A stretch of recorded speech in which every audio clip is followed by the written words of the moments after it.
中正国小，我们要帮他们解决仁爱楼跟信义楼这种危险教室的问题，特别是信义楼，最近大家在媒体上也看到，这个信义楼的视听教室，孩子在打扫的时候，在一个角落突然就屋顶的这个石头就剥落，然后就把整个轻钢架都压毁了。场面看起来是触目惊心，所以我们今天紧急赶快邀集市府跟中央国教署单位，包括杨议员一起到这个地方来会勘。那初步我们从中央跟地方都同意，我们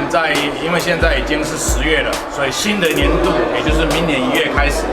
我们就要开始进行规划设计，然后拆除，